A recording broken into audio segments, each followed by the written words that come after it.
بسم اللہ الرحمن الرحیم۔ السلام علیکم پیارے دوستوں، سب سے پہلے ایک مرتبہ درود پاک پڑھ لیجئے۔ درود پاک پڑھنے سے اللہ کی رحمتیں اور برکتیں نازل ہوتی ہیں۔ آپ سب دیکھ رہے ہیں انیکا وائس چینل۔ آئیں ناظرین، ہم کہانی کی طرف چلتے ہیں۔ یہ ایک سبق آموز کہانی ہے اور صدقہ بن مرتاس نے اپنے والد سے روایت کی ہے کہ ایک دفعہ وہ کہیں سفر پر جا رہے تھے کہ انہوں نے اونچے مقام پر 3 قبریں دیکھیں۔ ہر قبر پر الگ الگ شعر لکھے ہوئے تھے۔ ایک قبر کے اوپر لکھا ہوا تھا، وہ بندہ دنیا سے کیا لذت حاصل کر سکتا ہے جو جانتا ہو کہ مرنے کے بعد اللہ نے اس سے باز پرس کرنی ہے اور اس کو اچھے اور برے کا صلہ دینا ہے۔ دوسری قبر پہ لکھا تھا، وہ بندہ کیا لذت حاصل کر سکتا ہے جو جانتا ہو موت اچانک آ جائے گی اور اس سے وہ سب چھین لے گی جو اس کے پاس ہے اور اس کو ایسا گھر دے گی جہاں پر اس نے ہمیشہ کے لیے رہنا ہے۔ اور تیسری قبر پہ لکھا تھا کہ کیسے خوش رہ سکتا ہے وہ دنیا میں جسے پتہ ہو کہ اس نے جوانی میں ہی بڑھاپے نے آ جانا ہے اور موت نے آ گھیرنا ہے اور اس کی جوان ہڈیوں کو بوڑھا کر دینا ہے اور ایسی جگہ پہ لے جانا ہے جہاں اس نے ہمیشہ کے لیے رہنا ہے۔ راوی کہتا ہے، میں وہاں سے گزر کر ایک جگہ پہنچا جہاں پہ ایک بوڑھا بیٹھا ہوا تھا۔ میں اس بوڑھے کے پاس گیا اور کہا، میں نے تمہاری بستی میں ایک عجیب بات دیکھی ہے۔ اس نے کہا، کیا بات دیکھی ہے؟ میں نے اس کو سارا واقعہ سنایا۔ اس نے کہا، ان کی کہانی اس سے بھی زیادہ تعجب خیز ہے۔ میں نے کہا، مجھے وہ کہانی سنائیں۔ اس نے کہا، یہ 3 قبریں 3 بھائیوں کی ہیں۔ ان میں سے ایک بڑا مالدار تھا اور بادشاہ کے ساتھ رہا کرتا تھا اور اس کا کام اس کے لشکر کو سنبھالنا تھا، اور دوسرا ایک مالدار تاجر تھا، وہ بھی بادشاہ کے خاص آدمیوں میں سے تھا، اور تیسرا بھائی نیک اور عبادت گزار تھا۔ اس نے عبادت کے لیے اپنے آپ کو فارغ رکھا ہوا تھا۔ ان میں سے جب بھی عبادت گزار کی موت کا وقت آیا تو اس کے سارے بھائی اس کے پاس اکٹھے ہو گئے اور کہنے لگے، ہمیں کوئی وصیت کیجیے۔ کہنے لگا، کیا وصیت کروں؟ میں نے کوئی مال جمع نہیں کیا جس کے کھونے کا مجھے ڈر ہو، اور نہ ہی میں نے کسی کو قرض دیا جس سے لینے کا مجھے خوف ہو۔ ان میں سے عہدے دار بھائی نے کہا، یہ میرا مال پڑا ہوا ہے، اگر تو نے ان میں سے کسی کو کوئی وصیت کرنی ہو تو کر سکتا ہے۔ جسے دیکھ کر عبادت گزار نے منہ پھیر لیا۔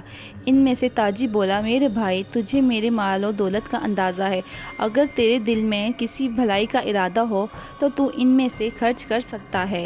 تو اس نے کہا، مجھے تم دونوں کے مال میں سے کچھ نہیں چاہیے، ہاں میں تم میں سے ایک اقرار لینا چاہتا ہوں جس کی تم وعدہ خلافی نہ کرنا۔ دونوں بھائیوں نے کہا، بتا کیا اقرار لینا چاہتا ہے؟ تو اس نے کہا کہ میرے مرنے کے بعد مجھے نہلانا، غسل دینا اور میرے کفن پہنا کے ایک اونچی جگہ پہ دفن کر دینا، اور میری قبر پہ لکھ دینا کہ دنیا سے وہ بندہ کیا مزہ لے سکتا ہے جسے پتہ ہو کہ مرنے کے بعد اللہ نے اسے لوگوں کے ساتھ کی گئی ناانصافیوں کی باز پرس کرنا ہے اور اچھے اعمال کی جزا دینا ہے، اور روز میری قبر پہ آیا کرنا اور یہ اشعار پڑھا کرنا۔ اس کے مرنے کے بعد اس کو اسی طرح سے دفنا دیا گیا، اور اس کا عہدے دار بھائی روز اپنے لشکر کے ساتھ اس کی قبر پر جایا کرتا اور اس کے اشعار پڑھ کے خوب رویا کرتا۔ 3 دن تک وہ اسی طرح جاتا رہا۔ تیسرے دن جب وہ اپنے لشکر کے ساتھ اس کی قبر پر گیا اور روتا ہوا اشعار پڑھ رہا تھا اور واپس آنے لگا تو قبر میں دھڑم کی آواز آئی۔ آواز ایسی تھی کہ اس کا دل دھک سے بیٹھ گیا اور وہ جلدی سے گھر واپس آ گیا۔ اس رات جب وہ سویا، اس نے اپنے بھائی کو خواب میں دیکھا اور اس سے پوچھا، بھائی وہ آواز کیسی تھی؟ تو اس نے بتایا، وہ ہتھوڑے کی آواز تھی۔ اس نے کہا، مجھ سے پوچھا گیا کہ جب تو نے مظلوم کو دیکھا تو اس کی مدد کیوں نہیں کی، اس لیے یہ آواز ایسی تجھے آئی تھی۔ اگلے دن جب وہ بیدار ہوا تو وہ اپنے بھائی اور دوسرے لوگوں کو اکٹھا کر کے کہنے لگا کہ میرے مرنے کے وقت میرے بھائی نے جو تنبیہ کی تھی، قبر پہ ایسے اشعار لکھنے ہیں، تو لگتا ہے اس نے وہ میرے لیے کی تھی۔ اس لیے میں تم لوگوں کو گواہ بنا کر کہتا ہوں، میں یہ امارت چھوڑ رہا ہوں اور آج سے میرے ذمے کوئی ذمہ داری نہیں ہے۔ یہ کہہ کر اس نے اپنا عہدہ چھوڑ دیا۔ لوگوں نے جب بادشاہ کو اس کے بارے میں بتایا تو بادشاہ نے کہا اس کو اس کے حال پر چھوڑ دو، جہاں وہ جاتا ہے وہ چلا جائے۔ اس کے بعد وہ عبادت گزار بن گیا اور عبادت کے لیے جنگلوں میں اور صحراؤں میں پھرنے لگا۔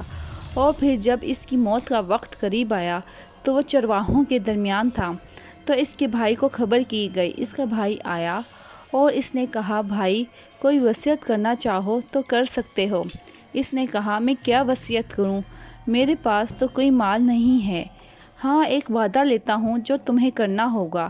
جب میں مر جاؤں تو مجھے غسل دے کر میرے بھائی کے پہلو میں دفنا دینا اور میری قبر پہ لکھ دینا کیسے لذت لے سکتا ہے وہ شخص دنیا سے جسے پتہ ہو اسے موت اچانک آ جائے گی اور اس سے اس کا ملک اور تمام دنیاوی مال و دولت لے کر اسے اس قبر میں بسائے گی جہاں اسے ہمیشہ کے لیے بسنا ہے، اور 3 دن تک لگاتار میری قبر پہ آیا کرنا اور میرے لیے دعا کرنا کہ شاید اللہ کو مجھ پر رحم آ جائے اور مجھے بخش دے۔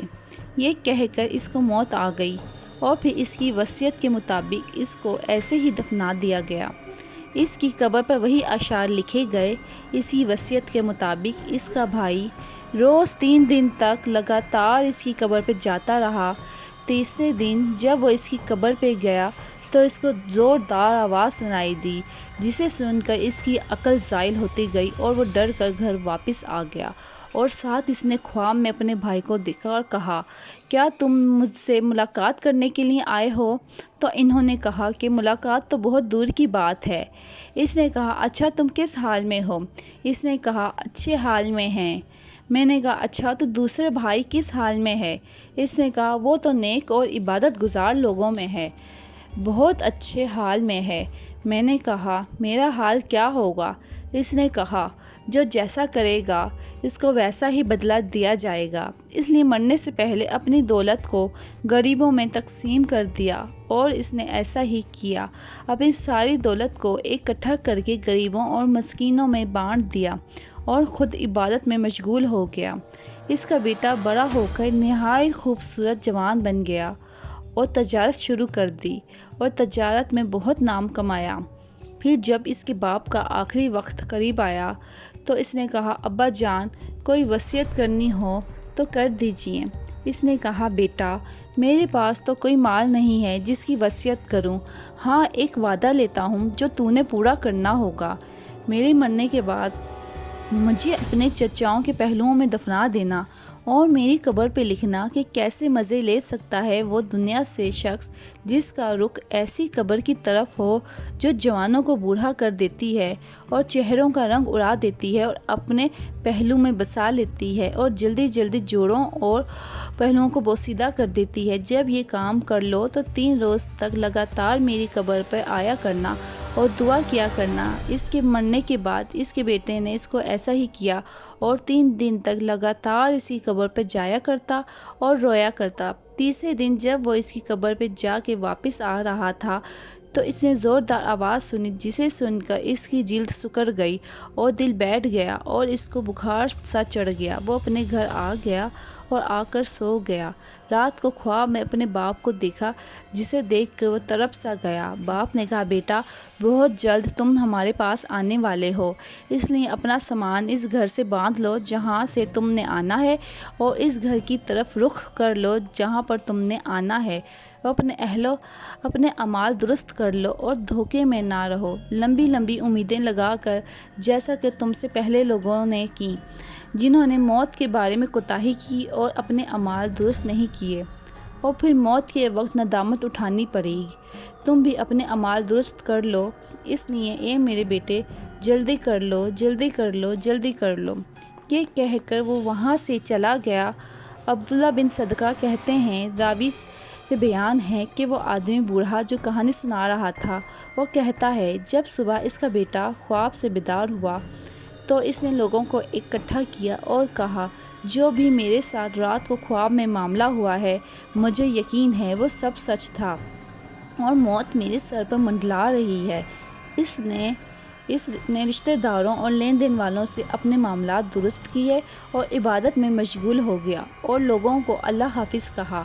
لوگوں نے اس کو ایسے اللہ حافظ کہا جیسے کہ وہ سب بھی ڈر گئے ہوں۔ اس نے کہا، میرے والد نے مجھے 3 دفعہ جلدی کرنا جلدی کرنا جلدی کرنا کہا تھا۔ اس سے مراد ہے یا تو میری موت میں 3 مہینے یا 3 دن رہ گئے ہیں۔ 3 دن تک وہ صدقہ خیرات کرتا رہا۔ جب 3 دن ہو گئے تو صبح ہی اس نے اپنے اہل و عیال کو جمع کیا اور سب سے الوداعی سلام کہا اور قبلہ رخ ہو کر لیٹ گیا اور کلمہ شہادت پڑھا اور اس کی روح پرواز کر گئی۔ اس کے بعد ایک عرصے تک لوگ اس کی قبر پر دور دراز سے آتے تھے، نماز ادا کرتے تھے۔ میرے محترم دوستوں، جو انسان سچے دل سے اللہ کی طرف رجوع کرتا ہے، اللہ اس کی توبہ قبول فرماتے ہیں۔ اس لیے ہمیں چاہیے ہم بھی سچے دل سے اللہ سے رجوع کریں اور اپنے گناہوں کی معافی مانگتے رہیں۔ زندگی کا کوئی بھروسہ نہیں، اس نے ایک دن ختم ہو جانا ہے اور دنیا کا مال دنیا میں رہ جانا ہے۔ اس لیے ہمیں چاہیے اللہ تعالیٰ نے جو ہمیں مہلت دی ہوئی ہے، اللہ کے بتائے ہوئے راستے پر چلیں اور اچھے اعمال کریں تاکہ ہمیں ہمارے اچھے اعمال کا صلہ دیا جائے۔ اب اجازت دیجیے۔